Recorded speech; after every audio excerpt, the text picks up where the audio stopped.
Good afternoon, everybody. We are now going to continue to live record the public comment section. As a reminder, your recorded comments will be distributed to the board and will be posted to our board meeting webpage and YouTube channel.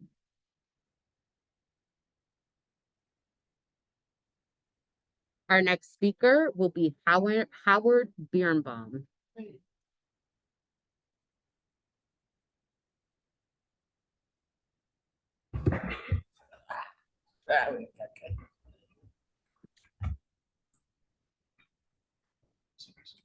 And I don't know how to use this. Oh, you're good. I'm good. Okay. Please begin. Okay. Good afternoon, members of the board. My name is Howard Birnbaum. I'm here today. I'm voting against the Justin pricing because the reason is I feel sorry for the residents in the area and the business, and also there's a lawsuit against it. And also I want to know about the Queens bus resign. I know it's finalized. I don't know when the board's going to vote, and I heard it's going to be next month on December's board, and also that Governor Murphy is having a lawsuit against HOCO to stop this, to block the whole thing. And January 5th is too soon, but then you do it on January 19th at midnight, January 20th instead. Thank you for your time and have a wonderful day. Thank you for your comment. May I go back?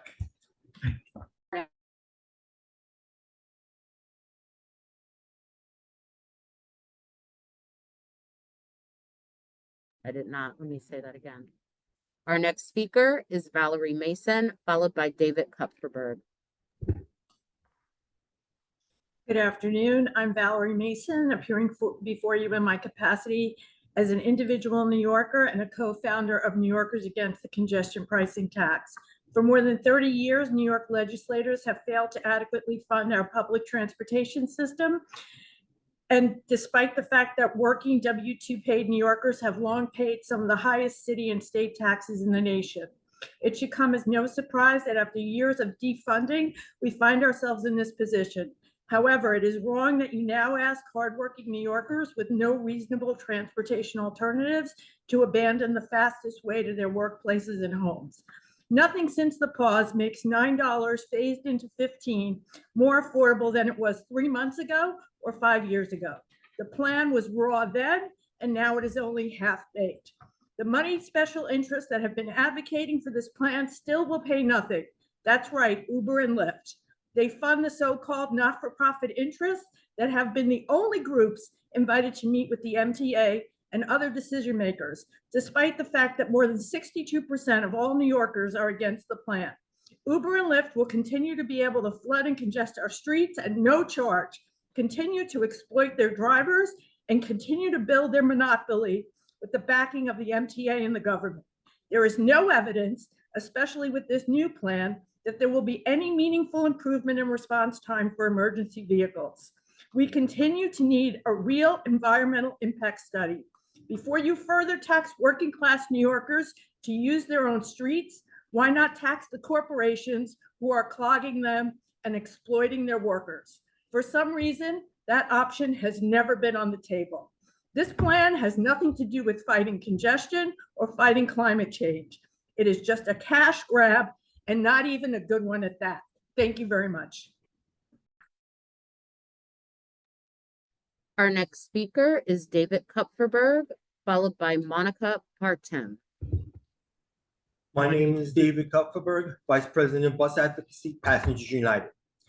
It's a shame that the 30-day unlimited is not an option on the Omni fare machine because I would love to use Omni.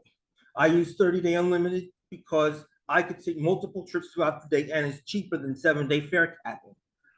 Let's do the math. $34 per week times 4 weeks or 28 days is $136.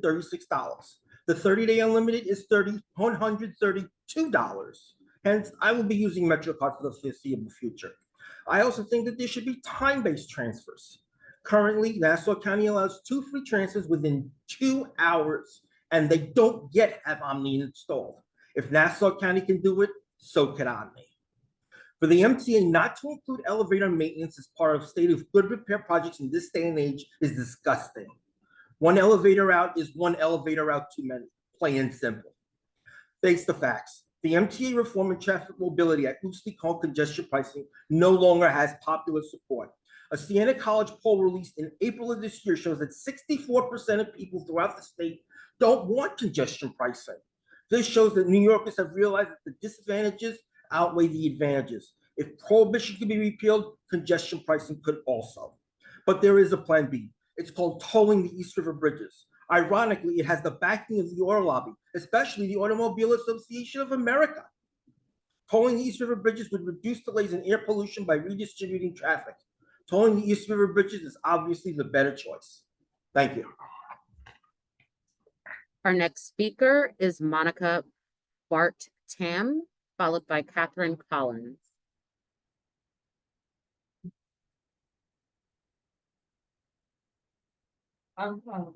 Okay. I don't see Monica here.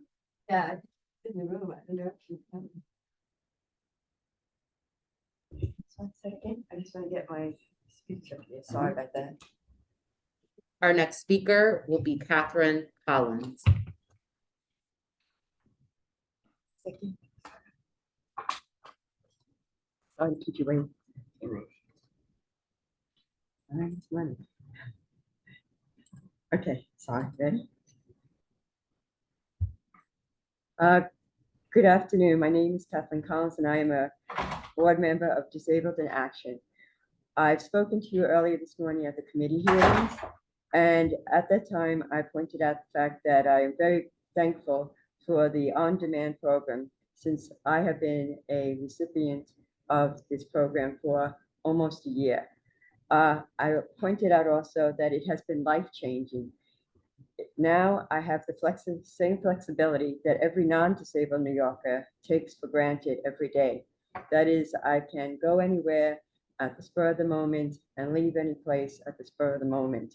This has truly been life-changing. I know someone earlier spoke today about I believe it was their sister that had special needs.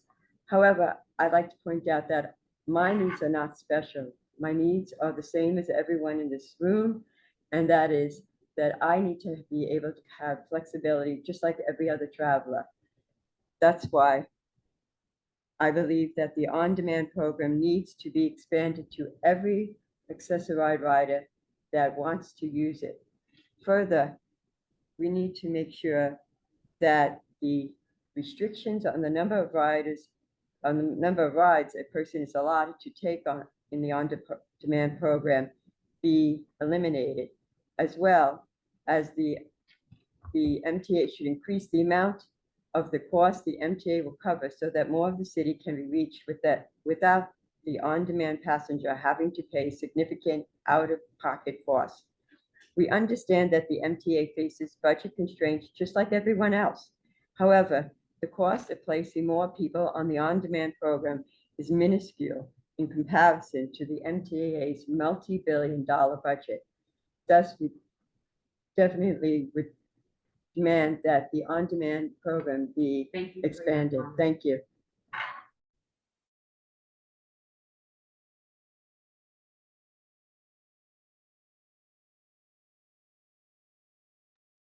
I'm going to say that again. Our next speaker is Susan Lee, followed by Mike Howard. Take your time, please. You're fine.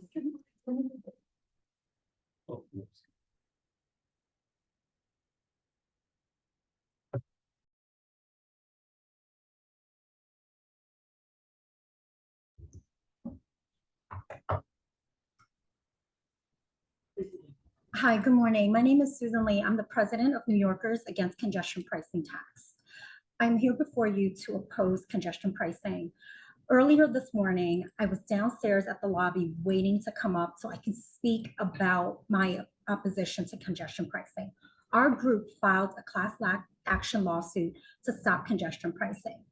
A report that was just recently published by the New York City Planning Commission showed that Manhattan has the highest vacancy rate of 14.2%.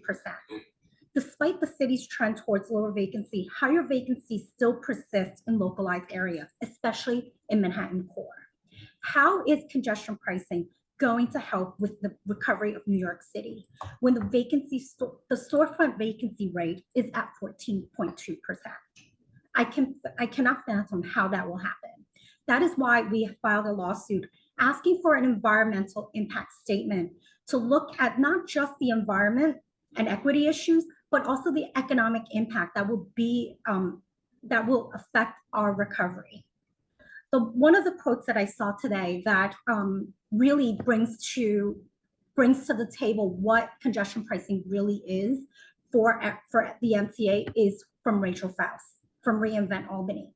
She said congestion pricing is a very good way of raising money for the MTA. It is a revenue source that isn't tied to ridership. This is exactly the type of financing you want because it is a stable, proven revenue source. Again, this is nothing but a revenue source for the MTA. It's nothing about congestion. It's nothing about the environment. It's nothing about equity. Thank you. Our next speaker is Mike Howard, followed by Imam Rembawi Doster. Okay, Mike Howard is not here. Our next speaker is Iman Rembawi Doster. Also not here.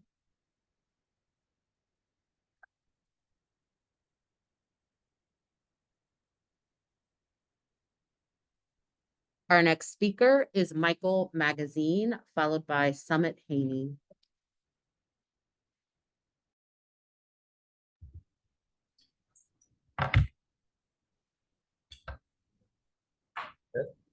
Cool.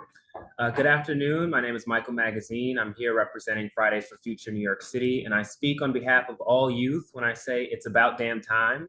At a time of fires, floods, and fascism, it's mildly comforting to see that at least somewhere in America we're getting it right, albeit it took a lot of advocacy over the summer. Congestion pricing represents the solidarity of the working class New Yorker who, through hell and no high water given the drought, fought tirelessly to ensure this day would come. A day when we can finally right a historical wrong in this city. Congestion and the underfunding of the public transit system are problems that outdate my generation, but are problems that have to end with my generation. We have a moral imperative, an ecological and economical obligation to improve this city and service all New Yorkers. A New York that walks on 2 or less feet and rolls on 2 or more wheels, and people who deserve to commute with dignity all the same. The future will be hard enough as is with whatever the next 4 years does to our democracy, climate change, and geopolitical tensions. Congestion pricing allows us an early incentive and investment towards transportation, especially when that inequity currently causes us to be one of the densest areas on Earth and the most congested urban area on Earth, costing New Yorkers about $9 billion from just sitting in traffic. So let's build some elevators, improve accessibility, upgrade and expand the subway system, reduce the noise and air pollution in the central business district, and turn the page towards a better New York City for the sake of us all. Support congestion pricing. Thank you. Our next speaker is Summit Haney, followed by Dana Dennis.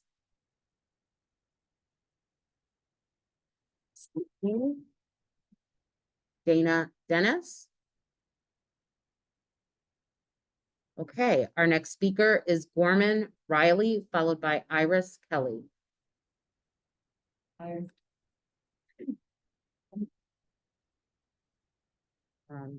Can you move to this seat? Thank you.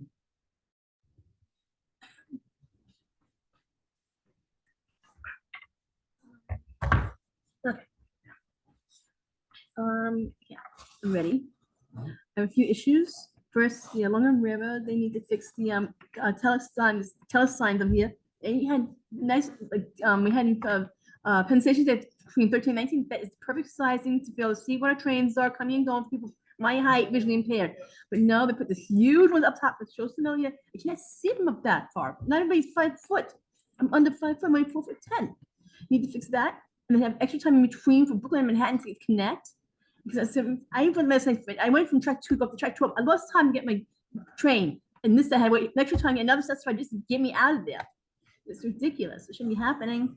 And then I do agree congestion pricing, that's good that you have for everybody to get that going, to help with building everything else. But they also need on-demand, make it for everybody, not just some. Because my family plans something, I can go somewhere, I'll meet them, and no, I can't. That's what they can't, last minute people, I'm not. They had to do it 2 days before just to go somewhere. It's ridiculous. It shouldn't have to be. I mean, there's many things out there more important than that. You know, I wish the people understand this, but the MTA understand us people, visually impaired people, and how it's important to us for everything to do, and they got to get around properly, and it's very important. You know, to have everything else. And congestion price, I do agree on. It's good that we have that. Hopefully, it gets through. Because obviously, more elevated put for people. You know, that have other people not only just for disability, but for other needs too, as well. People with walkers, wheelchairs, crutches, scooters, everything you name it. This is something that should have been done years ago. To improve that now would be great. Thank you. Thank you. Our next speaker is Michelle Birnbaum, followed by Michael Ortiz.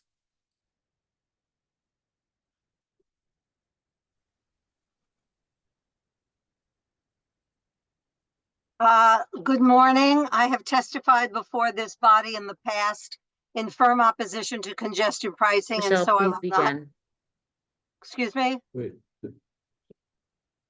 Michelle Birnbaum here. Good morning. I've testified before this body in the past in firm opposition to congestion pricing, and so I will not reiterate all the social, environmental, and economic reasons for my position. My group, the Coalition in Opposition to Congestion Pricing, whose legal arm is New Yorkers Against Congestion Pricing Tax, stands firm in its effort to stop this scheme. Lies have been told. One lie, MTA needs a $15 toll to meet its economic mandate. Now, $9 will do, at least for the purposes of this meeting. Lie, air quality will improve. No, air quality will be worse in neighboring communities as traffic builds to avoid entering the zone. Lie, there will be no negative economic impact on business within the zone. No, you don't know that because you never did an EIS that could have demonstrated truthful information in a clear position. Lie, New Yorkers want this scheme. No, the Siena and Quinnipiac polls show that almost 70% of people do not want congestion pricing. The only groups that want this are transportation alternatives and the Riders Alliance and their like, and their votes won't be enough to get the governor elected dog catcher, so Lieber's appointment hangs in the balance. As a final note, a personal story, while I was writing this testimony, my building superintendent called me, expressing concern that his friends, doormen, porters, hospital staff, firemen, policemen will be hurt by this scheme, and you don't seem to care. Get your own finances in order before you come from the monies of others. Vote against the CP scheme. Thank you. Our next speaker is Michael Ortiz, followed by Ron Mitchell. all right. Good afternoon. I just want to come on here and address the continuing. Hold on one address- second. Hold on 1 second, please. We just need the timer to come up. You can begin.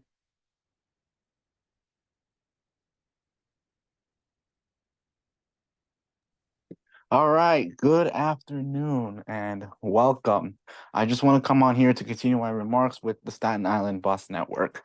What obviously is very bad, especially I take the S93 regularly, and I obviously see that it has been very crowded on the times between 1 p.m. and 4 p.m. And again, from 5 p.m. to 8 p.m. Why aren't there more buses being provided during those times? Well, obviously, even those that come from Bay Ridge to the College of Staten Island campus get crowded as early as 3 p.m. And the reason why I say that is because classes start at 4:40, some of them, and the ones I start are at 10:10. And obviously in the mornings it gets really crowded, and we obviously need more buses during those times. The next thing I want to discuss is that people will oftentimes push themselves onto the bus during the times of need, especially during those dismissal times between 1 p.m. and 4 p.m. just to get themselves home, and that is not okay. We obviously need more buses being run in those. And speaking of the Staten Island bus network, we should extend both the S53, the S79 Select Bus, and the S93 Limited from 86th Street to the 62nd Street New Utrecht Avenue station.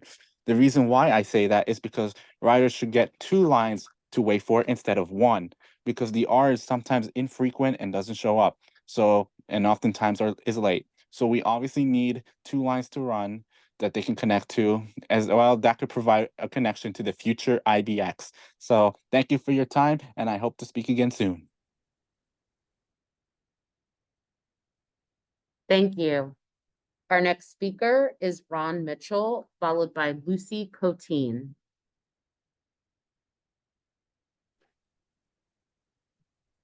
Good morning. So I'm thinking back to 2003.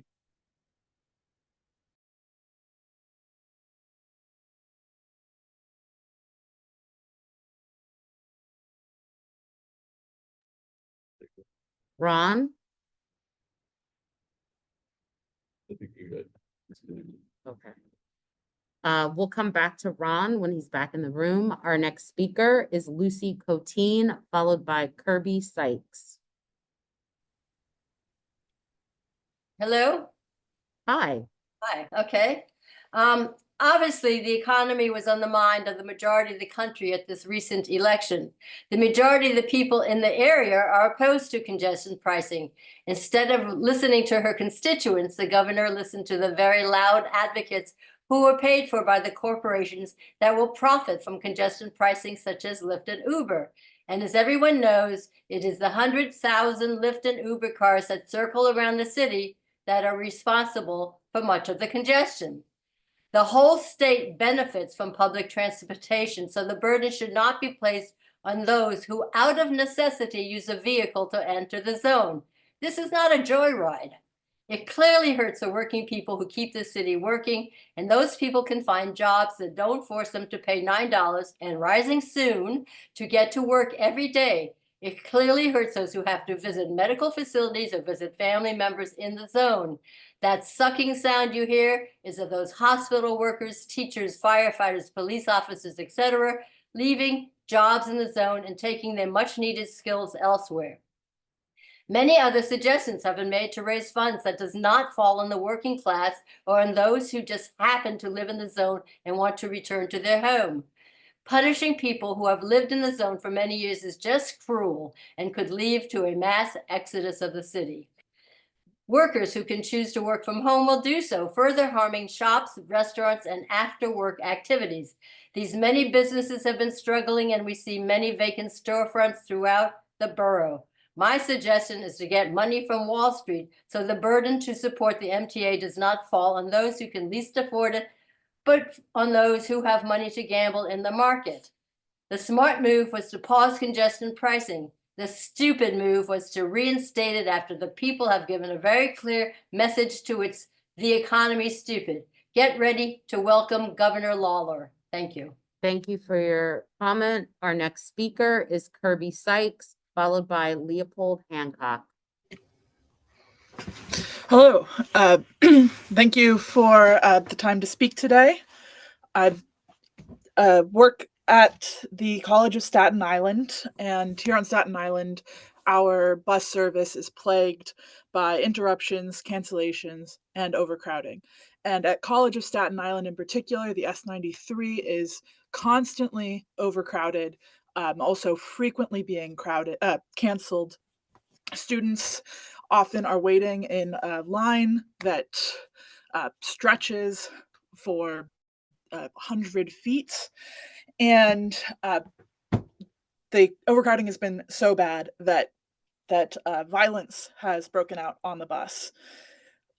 These interruptions and overcrowding are more than just an inconvenience for students. Of course, sometimes it just takes a while to get home, and that's annoying.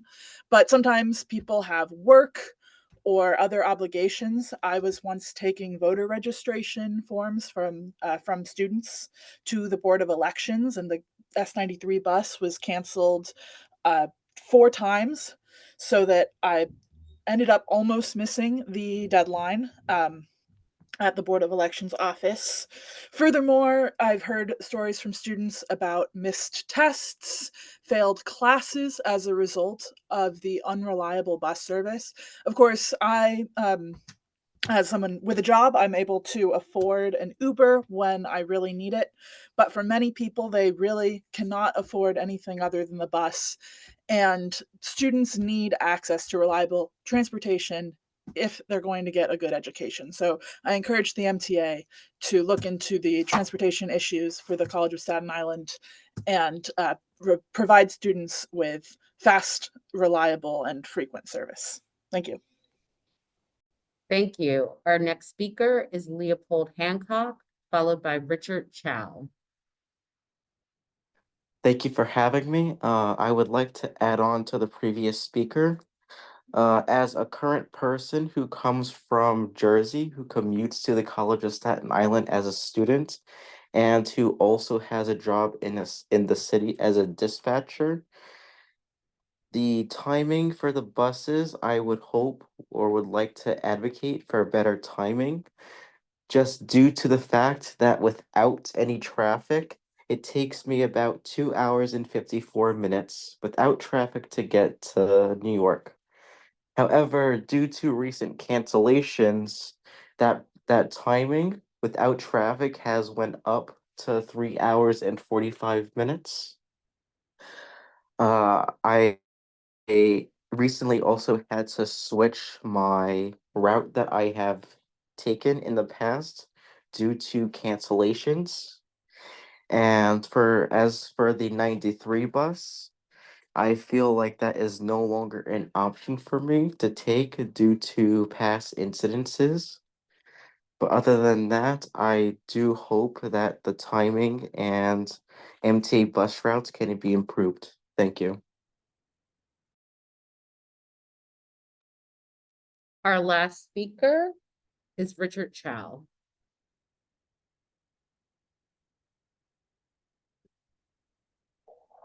Okay, hi. Can you hear me? Yes, we can hear you. Please Okay. begin. Okay, good. Good afternoon. Thank you for the speaking today. And my name is Richard Chow. I'm taxi driver, driving the yellow cab for 18 years. I'm the New York Taxi Walk Online member. We taxis are paid to MTA since 2009. Up to today we already paid $1.2 billion to the contribute to MTA. So the MTA keep adding, never ending. The drownings are dead. So we are dying and we cannot survive. And we owe the medallion price $170,000 to the bank. The wheelchair, we got to buy a wheelchair, $90,000 wheelchair. And then the MTA should be, tax to the billionaire, not the poor people. Tax to the Wall Street billionaire, and the MTA make our life worse and worse and worse. We cannot survive. Please, exemption yellow cab. Thank you so much. Have a nice day. Thank you. Thank you. You're welcome. Just as a reminder, all recorded comments, both in person and virtually, will be distributed to the MTA board and will be posted to our board meeting webpage as well as our YouTube channel. We want to thank everyone for their participation and comment today, and this concludes the public comment section. Thank you.